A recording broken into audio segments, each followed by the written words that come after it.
अस्सलाम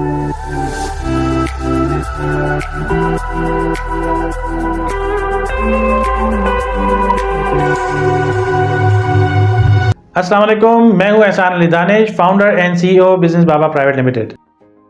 आज हम बात करने जा रहे हैं कि अगर आप इंपोर्ट एंड एक्सपोर्ट का बिजनेस करना चाहते हैं तो पाकिस्तान में उसके रजिस्ट्रेशन प्रोसेसेस क्या क्या हैं। अच्छा देखिए, अगर आप इंपोर्ट एंड एक्सपोर्ट का बिजनेस करना चाहते हैं तो जैसे हम पहले भी जिक्र कर चुके हैं कि ट्रेडमार्क आपको ज़रूर करा लेना चाहिए। उसकी वजह यह है कि जब भी आप अपनी ब्रांड को पाकिस्तान से बाहर लेके जाएंगे और अगर आप ट्रेडमार्क में रजिस्टर्ड नहीं हैं तो आपका जो ब्रांड नेम है, आपका कंपनी का नेम है, वो चोरी हो सकता है, कॉपी हो सकता है। तो पहली बात तो ये हो गई कि आपको ट्रेडमार्क में रजिस्टर्ड होना चाहिए। अच्छा, दूसरा स्टेप यह है कि आपका बिज़नेस पाकिस्तान के कानून के मुताबिक रजिस्टर्ड होना चाहिए। पाकिस्तान के कानून के मुताबिक चाहे वो आप सोल प्रोप्राइटर में रजिस्टर्ड हो, सिंगल मेंबर कंपनी आपकी हो, फर्म रजिस्ट्रेशन आपने की हो या फिर प्राइवेट लिमिटेड कंपनी बनाई हो, किसी भी सूरत में आपको पाकिस्तान के अंदर as a registered company, as a registered business होना चाहिए। अच्छा, दूसरी रिक्वायरमेंट क्या है? दूसरी रिक्वायरमेंट ये है कि आपका बिजनेस सेल्स टैक्स में रजिस्टर्ड होना चाहिए। यानी पहला स्टेप हो गया बिजनेस रजिस्ट्रेशन और दूसरा स्टेप आपका यह है कि सेल्स टैक्स में आपकी रजिस्ट्रेशन होनी चाहिए। सेल्स टैक्स में रजिस्ट्रेशन जो है वो बिल्कुल वैसे ही जैसे कि आपने अपना NTN बनाया होगा FBR में, तो सेल्स टैक्स का भी वही प्रोसेस है। आप FBR जाते हैं और FBR में अपनी सेल्स टैक्स रजिस्ट्रेशन जो है वो अप्लाई करते हैं। उसके लिए सिर्फ जो रिक्वायरमेंट होती है वो ये कि आपके पास कोई कमर्शियल जगह होनी चाहिए, ऑफिस आपका कमर्शियल एरिया में होना चाहिए और आपके पास पहले से बिजनेस रजिस्टर होना चाहिए, तो आपका सेल्स टैक्स बन सकता है।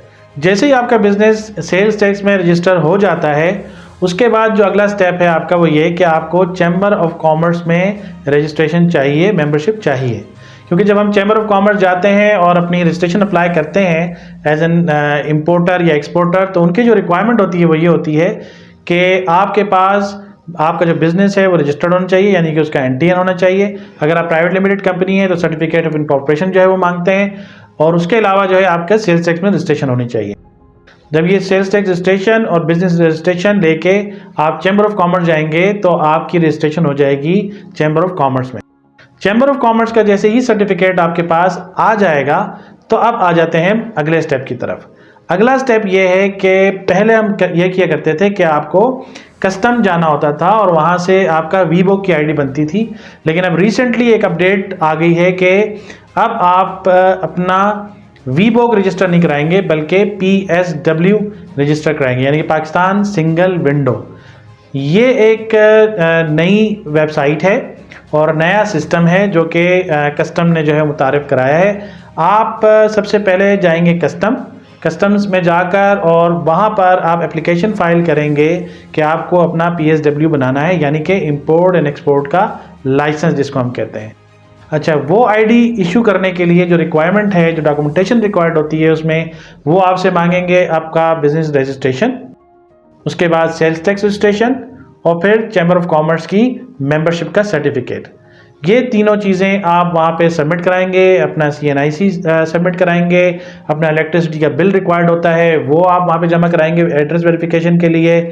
फिर आपका एक इंस्पेक्शन होगा गवर्नमेंट के इदारे की तरफ से, यानी कस्टम्स की तरफ से, और इस वेरिफिकेशन के बाद, इंस्पेक्शन के बाद जब आपको अलाउ कर दिया जाएगा तो एक ID आपकी इशू हो जाएगी, ID पासवर्ड आपको दे दिया जाएगा।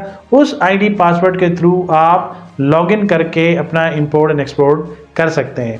ज़्यादातर लोग ये करते हैं कि अपने इस ID के बाद अपना कोई एजेंट हायर कर लेते हैं जो कि आपका क्लियरिंग एजेंट होता है। उस क्लियरिंग एजेंट के हैंड ओवर अपना ये ID पासवर्ड कर देते हैं और अपना इंपोर्ट एंड एक्सपोर्ट का बिजनेस जो है वो शुरू कर देते हैं। तो ये आज की हमारी वीडियो थी कि पाकिस्तान में अगर आपने इंपोर्ट एंड एक्सपोर्ट करना है तो आपको कौन कौन से रजिस्ट्रेशन प्रोसेस से गुजरना होता है। अगर आज की वीडियो आपको पसंद आई है तो इसको ज़रूर लाइक कीजिए, शेयर कीजिए और सब्सक्राइब कीजिए। Thank you so much.